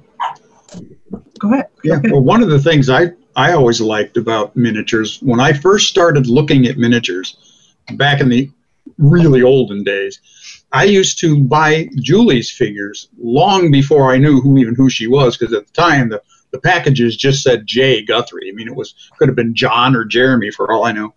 But all the different creatures and dragons and things that were out there, hers always looked like they could work. Yes. They weren't just stuck on there. Arms and legs and wings weren't just stuck at random spots. There was an underlying anatomy, and I still can't do that. So whenever Ron wants a dragon, she gets to do it. Well, like Andy was talking about, the idea is to take a fantasy creature and make it look believable. Yep. And so you're bringing the natural elements in of the anatomy and everything else, but still making it fantasy. And that's one of the challenges that I really enjoy in miniatures. And to be honest with you, Julie, you're probably my single biggest influence from the early time, because you were the person who I was buying because you did that and took the time. And I was always drawn to your miniatures. You and Sandra, just your dragons and a lot of those creatures. I mean, some of the various creatures and stuff back in the late 80s, 90s and stuff, that really drew me, and that's what I always bought. I always bought Partha. I hated Citadel, not Grenadier. I like Partha and Grenadier in those early days, because Citadel was a bunch of cartoons. I didn't want cartoons on my gaming table. I wasn't playing a cartoon game. I have a real world, not a cartoon world, and I've always been kind of away from the cartoony aspects and always toward the realism. And that's why I switched over to Reaper, because one thing I've always liked about Reaper is you serve up a platter of a little of everything, right? If I want the realism, I go over that part of the page. If I want a little cartoony, there's some over there. If I want some really cartoony, there's some chibi over on that side. It's like, and honestly, that itch gets scratched for a lot of people, and Ron and Ed and you guys have done a great job of really curating that and having a little of everything for everybody. So that's you should be proud of that. Different sculptors will bring different styles to the table. I know Trey Manor's stuff, for example, is really exaggerated and really just kind of big, large, and it's just fun. Yeah, it's really fun. Whereas Tom Meyer, for example, is ultra realistic. You could blow a Tom Meyer sculpt up and it would look like a real person. So, but I like to, like I said, having a good variety of stuff like that is always good. So that's one of the other things you guys could talk about if you want to. Is this is kind of a technical question about how do you actually sculpt, as far as how do you make a miniature look like a miniature, not like just a 3D sculpt. What's the difference? It depends on what your medium is. If it's really challenging to do that digitally. Yes, very, very much more. I had to get the 3D printer. It's right there. Just so I could print my own stuff, so I could know what like I'll get it on the screen and it'll be like, God, that's amazing, printed out. Oh my crap! This is like crap. Too spindly little shit, and it's like, what the hell? So things don't fit. They're not. They fit on the screen, but when you go to try to put the leg on the spider, it doesn't fit because it doesn't index right. Yeah, I see a lot of perfect scale renders on the internet, and a lot of times it goes through my head. It's like, man, this is just not going to look good on the other end of this, right? They look great when they're 6 inches tall on your computer screen, but they're not going to translate through the process to a decent miniature. I mean, imagine it. I'm sorry. Go ahead. I imagine it like caricaturing. When you're caricaturing a portrait, you have to learn what features of the portrait to emphasize and what to de-emphasize, and you distort it to create an iconic image that that's a portrait of your subject. And I think that you're doing a very similar process when you're creating a digital miniature. It's a lot easier to do it when you're sculpting 1-to-1 scale with green stuff or polymer clay or something. But if you're doing it on a large screen and you can see it big, you really have to hone your caricaturing skills to make the miniature look like a miniature, or it winds up. And I'm kind of the opposite. I'm at the other end of the spectrum from Andy. I like 6-head high Perry twin traditional miniatures. I like toy soldiers.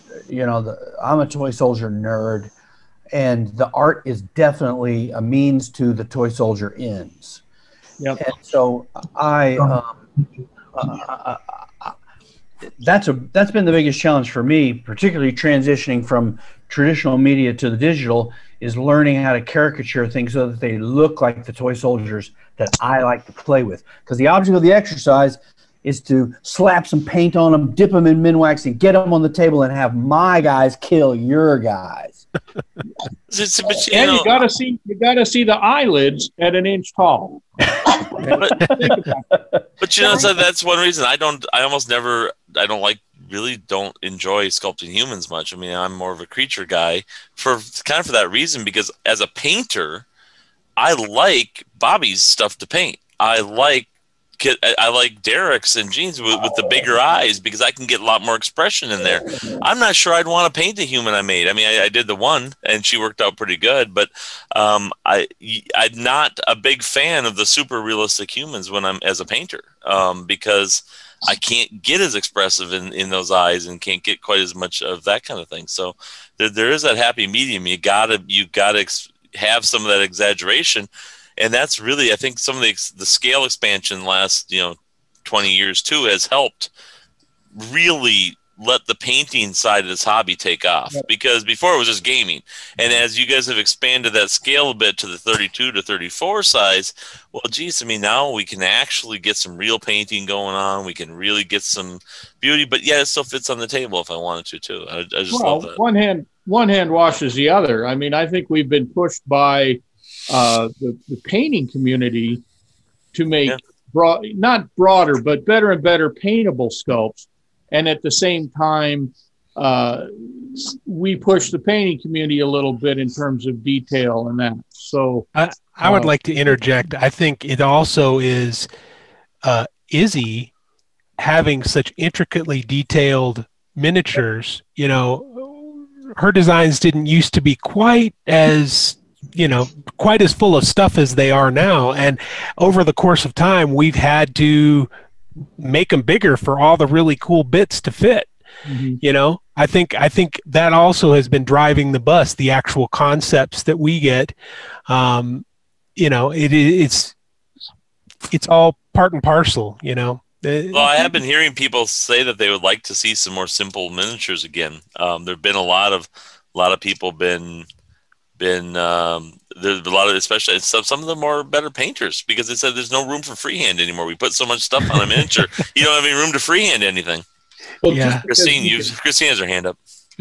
Oh, sorry. Go ahead. I think to build on what Bobby was saying about caricature, a lot of it boils down to psychology, right? Like, and something I learned from Chris Lewis about iconography being, you know, how can I boil this down so that you understand what I'm saying without having to draw every line and every detail of it.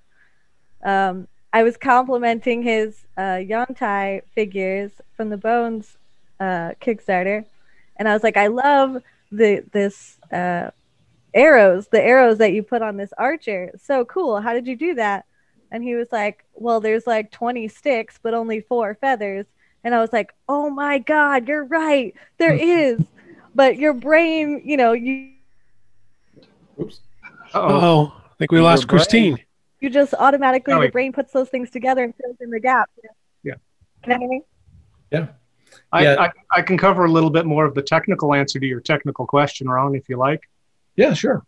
Why the reason why you caricature the miniatures when they're so small, it took me a while to figure this out.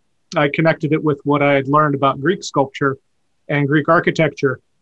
You look at a Roman column and it's narrower at the top. If it's not narrower at the top, it does not look right. And it's the same, it's the perception of your eyeball, between your eyeball and your brain. Your brain translates things that you see, and it does it in a very weird way when things are small, particularly human figures. And you're trying to compensate for that distortion that your brain is building into there. So if you look at Greek statues that are above 1-to-1 scale, the great Zeus statues and stuff, they are horribly warped if you look at them in an isometric form, but they look correct when you're actually standing before them.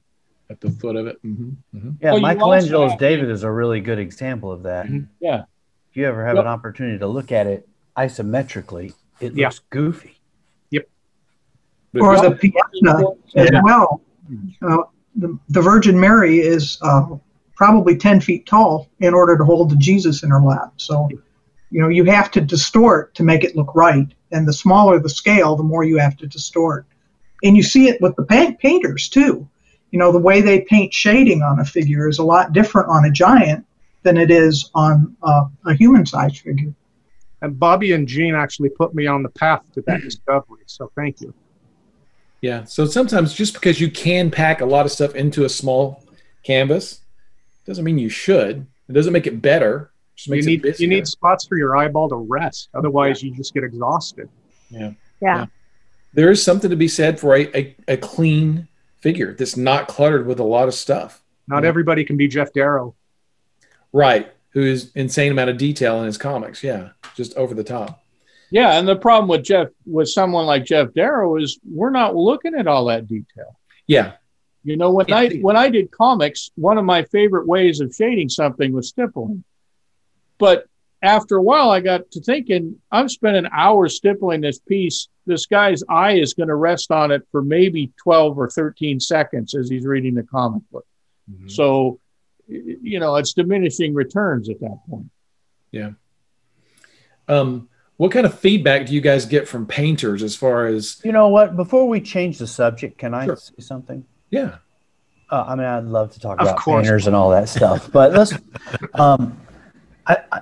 I think it seems to me that the trend, and I don't know, maybe the general aesthetic is changing and people's tastes are changing, because everything we're talking about is so subjective. I like this and you like that and whatever.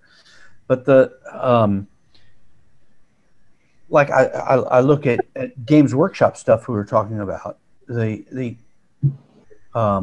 the early stuff, the early Citadel, the goofy, cartoony things, you can see a trajectory of development if you've been a fan for years and years, to where now the stuff that they're doing, because they're doing it digitally, and it may be that I'm getting old, it's getting so busy and so detailed that I have a hard time making it resolve, or making one faction, because the iconography, like Christine was saying, is being lost in all of the buzz of the detail. I have a hard time telling one faction from another, as someone who's not very intimate with their IP.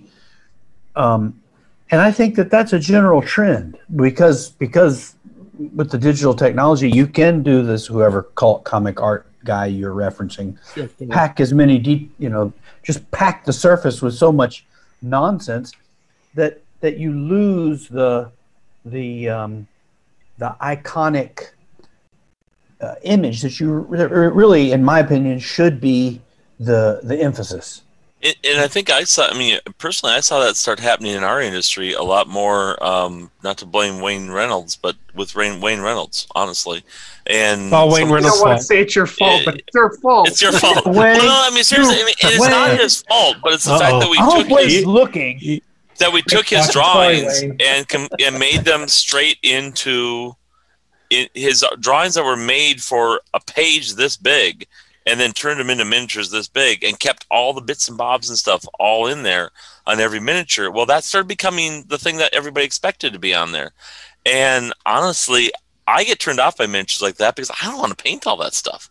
Personally, as a painter, I will walk away from one of those. Yeah, 8 layers of clothes. What are you supposed to do with that? Heresy. It's almost like a dare. It's almost heresy. Like you keep upping the game when. No, you don't. You really don't have to. But on the flip side, Wayne Reynolds stuff looks freaking cool. There's a reason it looks freaking cool. It's because it's got 8 layers of stuff in it. Yeah. Well, it's why he's on the cover of every book. Yeah. Right. His stuff's brilliant. And it's extremely difficult to sculpt, and it's extremely difficult to paint, but it looks really cool. And that's so the pendulum swings back and forth. But that's the thing about art, is what you like is always right. Yeah, right. It's subjective. If you like it, then it's the art that you like. I mean, then it's right for you. So that it's good to keep trying to achieve these balances and try new stuff and go back and forth in terms of detail. But we're pretty much driven, as far as the business end, by what people buy and what they like and what they ask us to do more of. Yeah. Helps. Yeah, and so Jason, on that, I was going to ask earlier: do the painters approach you guys and give you critiques, or like what? Oh, they're scared. Make the eyes bigger. Most of us they're scared of us. They don't, How many have heard that one? I get a lot because I'm a moderator on the Reaper forums, so I'm constantly, people talk to me all the time about this stuff. So I beg them for feedback, and they're just like, "No, it's good. No, I like it." Most of what I get is I want one of these. Where can we get one of these? Can we get one of those? Is it out yet? Are you making that or whatever? I do get feedback. There are certain people who, if they see what I'm sculpting, because a lot of times I'll post on work in progresses and stuff, and so I'll get people who like, hey, that would be better if this was a little bigger. And I'm like, you're right. And do something and have fun with it, you know. But Proctor just texted. He says he's not scared of any of you guys. Is that why he's not never here? been very Because he's smart. not afraid? Hey, Bob and Julie, what about you guys? What do you guys hear from the painters as far as critiques or things like that? For everyone that wants the eyes bigger, there are ones who like it small. You know, you kind of have to do something for just about everybody if you can. Yeah, it's valid. They have, you know, the painters are looking for something that they like to do too, right? Yes. Yeah, it's a collaboration. Yeah, exactly. It's a perfect collaboration, you know. So And that's our job. And I would like to interject that it is always super cool to see what other people, how they actually finish what you've started, you know. It's always an amazing kick in the pants to see how many different interpretations people can come up with, you know. I think that's the best part of our job. Oh, absolutely. I just get excited when Not somebody having to actually finish chooses to things paint is great. something. Yeah, for sure.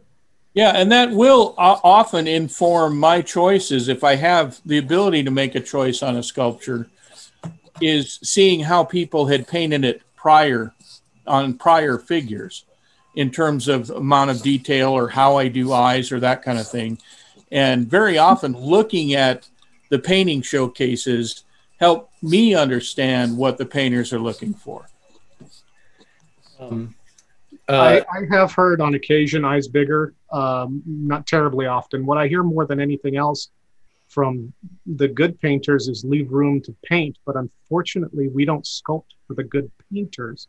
We sculpt for the hobbyist or the average painter because they're the ones who buy the most miniatures. Good painters can make anything look good with any tools they have. For example, someone sculpts a figure with a shield, and they say, "Well," I say, "Well, you forgot to put something on the front of the shield," and the sculptor will say, "Well, we want to leave it blank for the sculptors to do freehand." I said, "That's like 6% of the painters out there. People like me, we need something to paint." Yeah, what are we going to do? Good painter can carve on? that detail off, putty it over, and do whatever. Exactly. Yeah. Unfortunately, so I tend to try to point you guys in a direction of put something there because it's a hard line to ride. I mean, it is a fine line. We were talking about how you guys, when you see the illusion of detail, and you're good.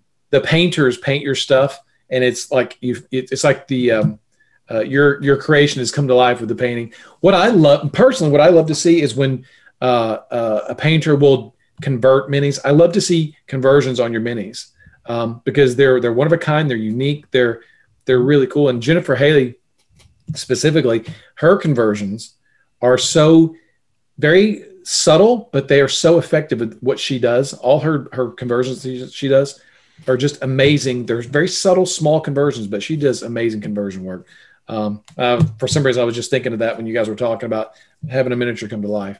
But yeah, seeing the end result being painted is it's like seeing your children being born, I guess. Yeah. Bobby, tell them about walking through the Gen Con hall, because that strikes a chord with me too. When you're walking through the gaming hall at Gen Con, why do you walk through the gaming hall at Gen Con? Because it's like the North Pole. Well, I don't know. You explained it to me. Yeah, I guess I'll have to tell Bobby tell my story. I don't remember. I don't know.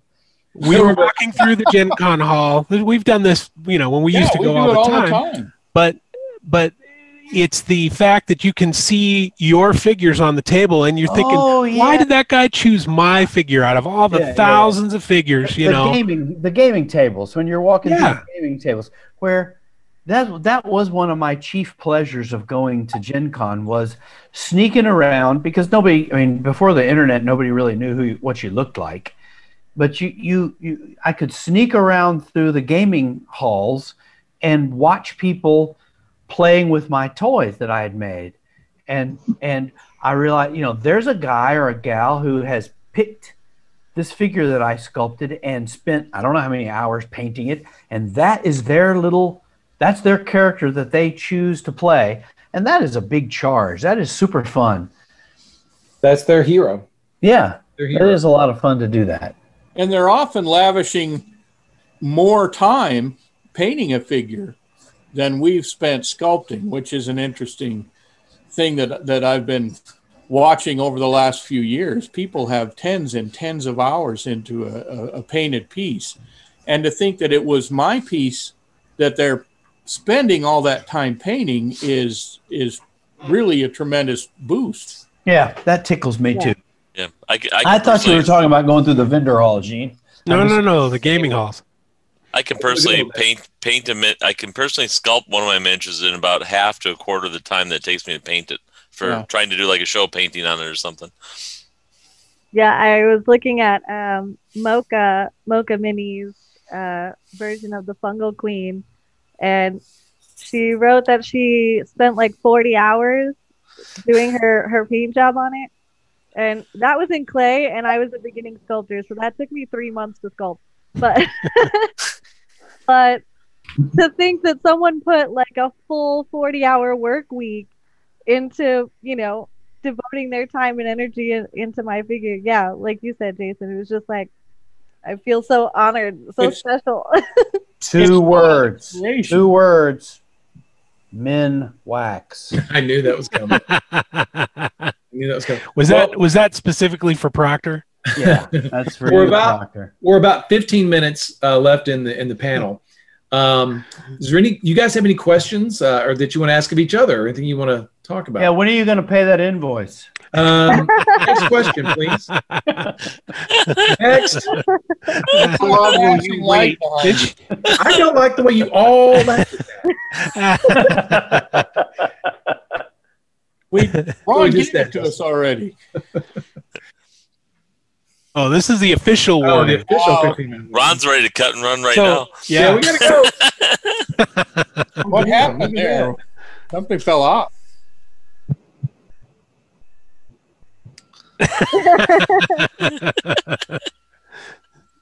Okay. So, do we have questions from the chat?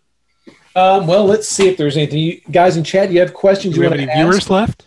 I saw somebody asking about transitioning from traditional media to digital. That was a big swap. Yeah. Yeah. You want to touch on that briefly? You got a few minutes to talk about that. Well, it was, for me, it was as big a pain in the neck as learning how to sculpt in green stuff. Oh, yeah. So Julie took me by the hand and said, oh, look, here's some chewed bubble gum, and you need to learn how to sculpt recognizable figures in this. And it was a terrible challenge. And then the digital thing was just as big a jump. But you had to learn on your own, Bobby. No one taught you. Well, yeah, I guess so. You just didn't know who to ask.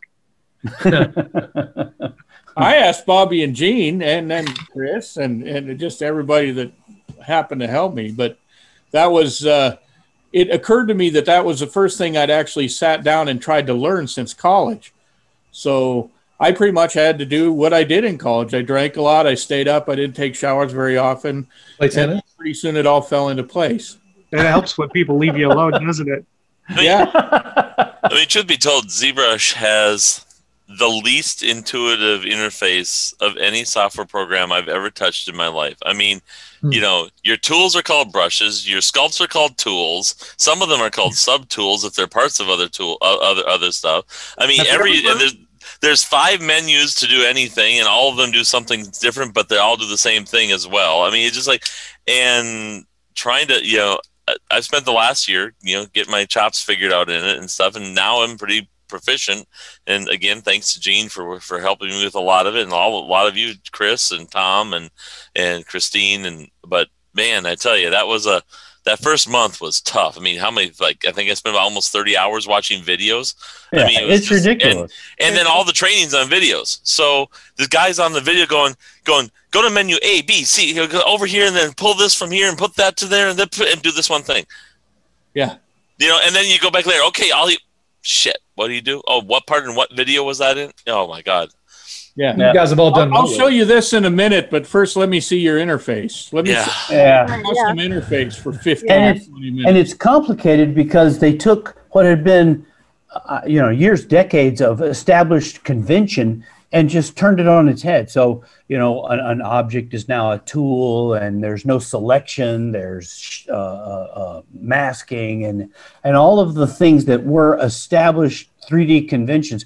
I started doing 3D stuff in the late 80s on my Amiga with turbo silver and all of that vintage nonsense. But none of that counts if you're going to learn ZBrush. As a matter of fact, it's a handicap because you got to learn it all over. You got to learn it all over.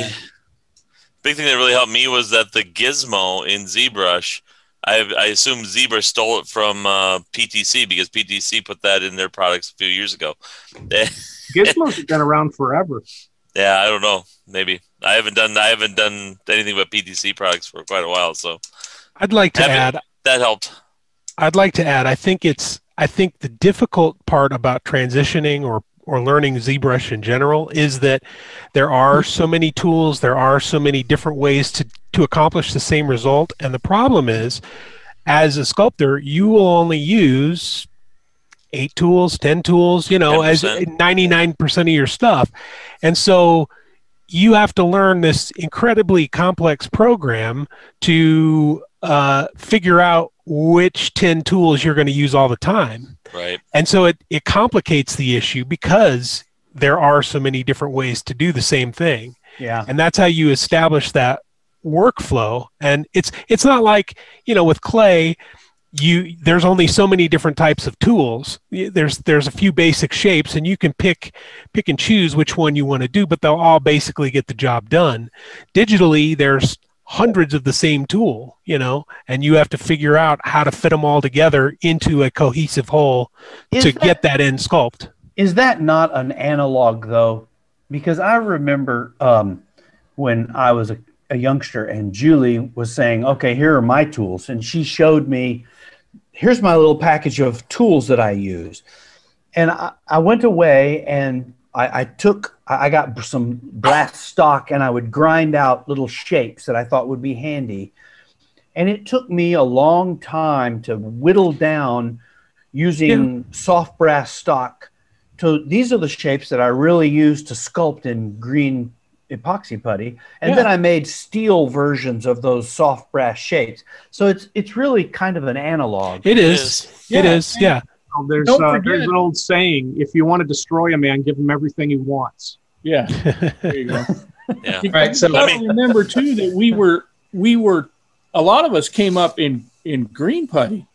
Okay, which if you want to talk about art materials, green putty, which you have to mix in little tiny bits because it sets up in a half an hour, is a pretty ridiculous material. I mean, when you think about for an art material, it really doesn't make any sense. It's a plumbing patch putty, right? It's fresco of the sculpting world. Yeah. I think there's difficulties and successes in every kind of medium that you would choose. So Bob and Julie, you guys are still doing stuff the traditional way. So hearing everyone talk about ZBrush and all the issues that come along with it, are you guys still glad you're working in good old green stuff? I like making little objects, and the green stuff allows that. The reason the green stuff is so good is it handles the vulcanized rubber, and that's why in this industry it made a big difference. Yeah. Let's see. All right, so we have to do some lightning questions because there's a lot of questions in chat, and I already kind of know the answer to this, but someone asked. Let's see. It says, let's see, what are your favorite? What is your favorite figure that you sculpted? Anyone? Chaos Toad, Sorcerer. My siren. Your sirens? Probably Narthrax. Narthrax. Bob? My favorite one is one that will never be released. Okay. I did it for my father just before he died. Oh, yeah? Yeah. Chris? The Barbarian Stegosaurus. Oh, yeah, that's a good one. That's a good one. Jason? I'm pretty partial to this guy right at the moment. He's cool. Although I did like Dead Men Tell No Tales, I think probably for an art piece, that's as close as I've gotten to an art piece in miniature form. That's super cool. It is. It's amazing. Bobby, what about you? I have a hard time picking a favorite. I just go squirrel, squirrel, squirrel. Yeah, it's tough. Let's see. Who's going to sculpt the Running Man? Nobody. All of us. Let's see. Already did. Let's see. Oh, God. You know, that's all the questions. Ron? Go ahead. Ooh, Mr. Carter. Yes, yes. I see in the chat that there's people talking about 3D software. Yeah. I would say, my opinion, don't fool with stuff other than ZBrush. Don't fool with it. Like Blender, don't mess with it. Yeah, don't fool with it. The thing where 3D sculpture, or where, at least for miniatures, where it turned the corner was when ZBrush implemented the Dynamesh feature, and you really were given access to what's digital clay. It's digital clay.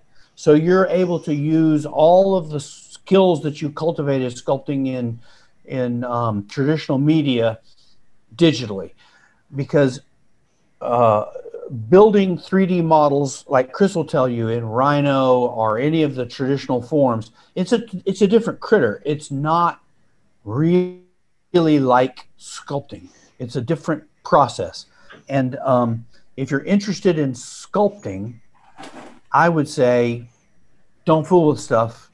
Do ZBrush and Dynamesh stuff, or this newfangled thing with the triangles that I haven't really gotten into. But anyway, it's the best money you'll ever spend on a sculpting tool. Yeah, without a doubt. What you guys all have as an advantage is all of you guys you all sculpted in green stuff. Well, Chris, I'm not sure if did you ever work in traditional materials? Just the one conversion, that's it.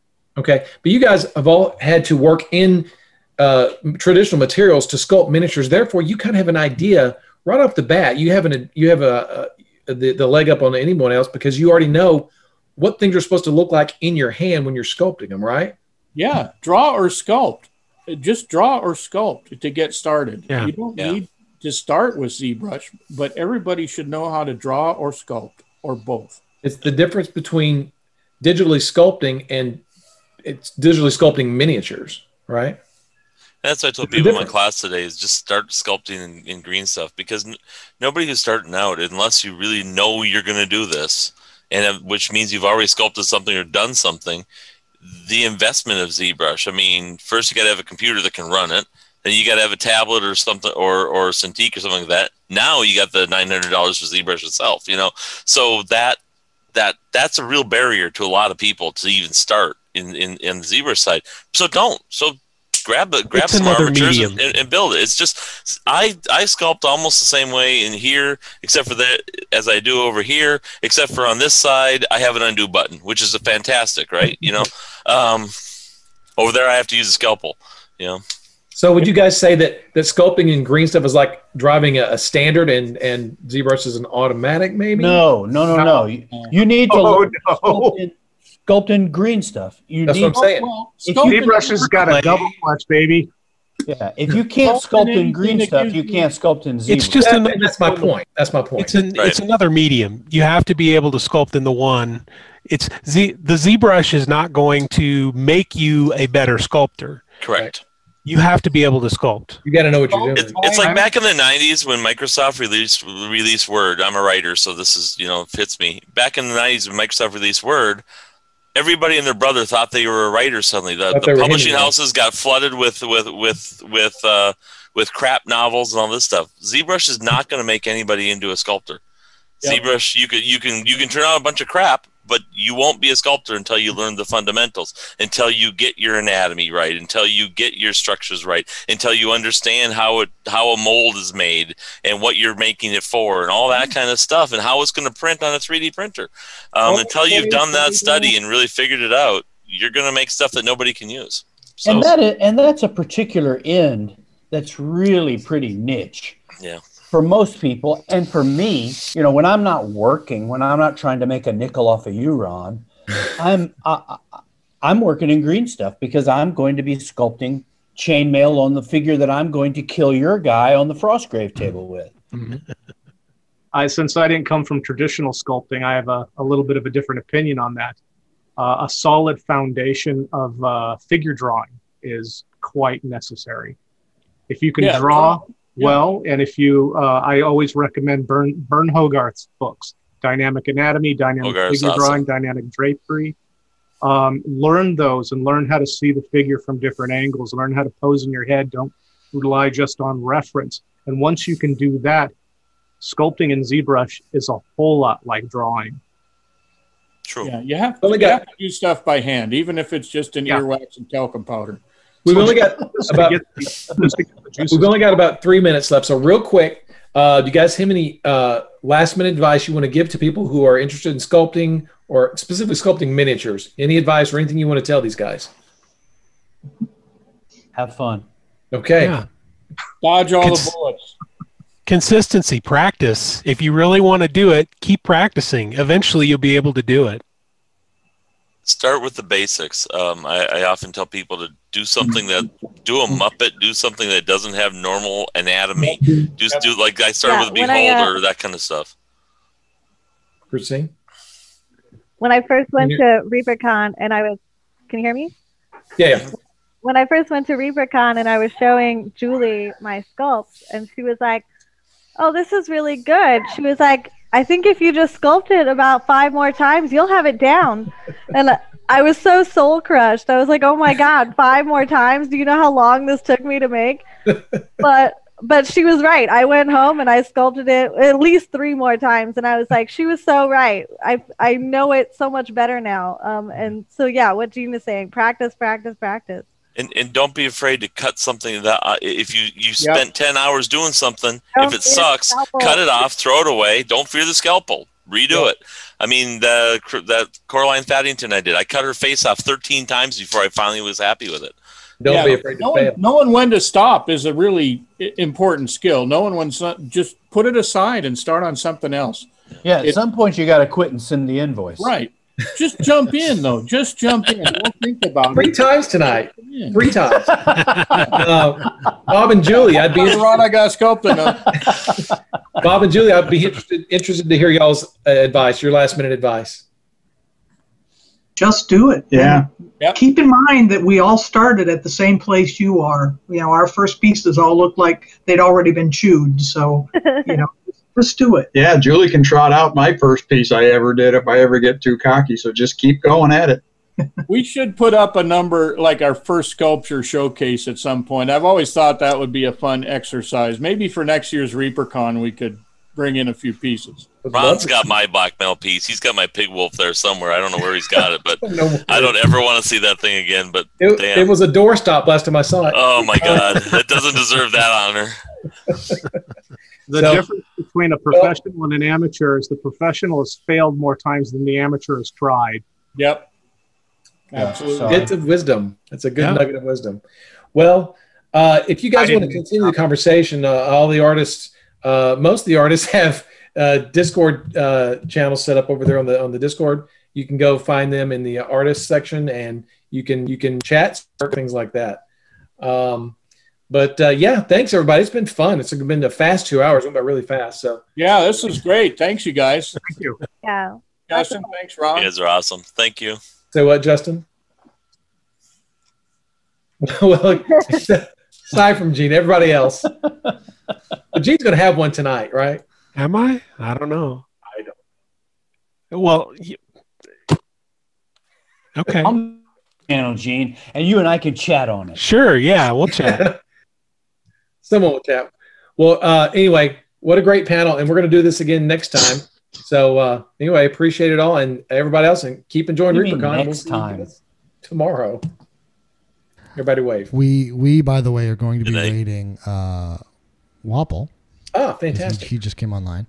So thank you again, everyone, because I think I can hear me now. Thank you again for coming out and watching this and, keeping us company. I'm this disturbed is cool. by this next time notion. Yeah. Why can't we all be together next time? You slip that in there. I'm just going to raid Next now. weekend we're doing this. Thank you, Christine. Thank you. Let's all be in the same Thank room. you, Chris. Yeah, Thank can we you, have one Andrew. Let's all Thank be you, Bob and physically Julie. touching one another next The real time. people who will show up and be awesome in a panel and not cause problems. Thank you, guys.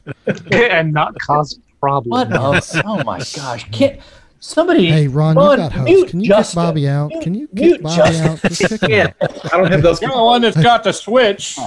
All right, guys. Have a great night. See you guys. All right. Hey. See you later. What an outrage. Bye-bye. It's an outrage. Oh, okay.